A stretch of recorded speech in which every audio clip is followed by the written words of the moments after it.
So, para sa mga katulad ko na may bagong YouTube account at ito na nga na mga problema kung paano nga ba ito verify. So, itong video na to ay para sa inyo. So, yun na nga guys, pwede nyo nga siyang i-verify gamit ang iyong cellphone.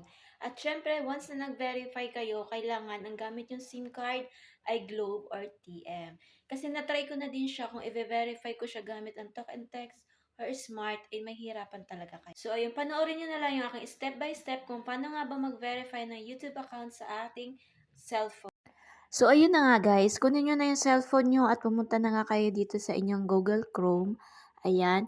At isearch nyo lang dyan sa taas ang www.youtube.com. So, ayun lang guys. Kailangan nakalagin na dyan yung account nyo. So, ayan. Naglo-loading lang siya. So, antayin lang natin. So, ganito na yung lalabas. Once na nakapasok na kayo, i-click nyo lang yung profile nyo dyan sa may gilid.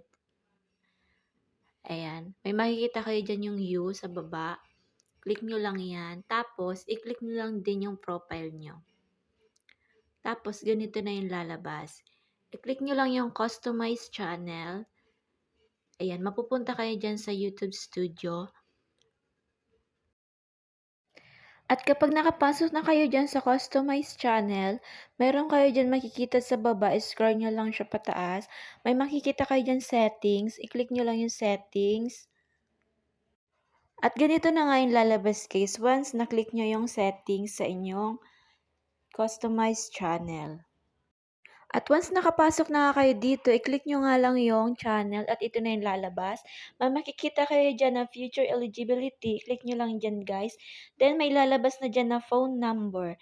So ayan, lalagay na dyan yung phone number nyo para ma-verify. Kailangan ang gamit yung number ay Globe or kaya TM.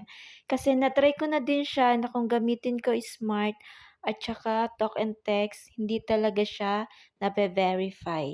So, dati kasi nagagamit din yung talk and text tsaka smart. So, ngayon, meron ata silang problema. Kaya, much better na gamitin nyo na lang ay Globe or kaya TM para mas mabilis kayong ma-approve at tsaka para mas mabilis na dumating yung code sa inyo. So, ganito na nga yung lalabas guys. Click nyo lang yung phone number. Kailangan Globe ang ilagay nyo. Then, click nyo lang yung next. Tapos, hintayin nyo na lang na dumating yung code na papasok na itetext sa inyo. So, ayan. Enter nyo lang yung 6-digit na code dyan para ma-verify kayo. Then, after nun, i-click nyo lang yung submit. At once na-submit nyo na yung verification number, pwede na kayo dyan, may nakalagay na dyan yung phone verification. So, ayun, pwede na kayo mag-upload ng inyong thumbnail.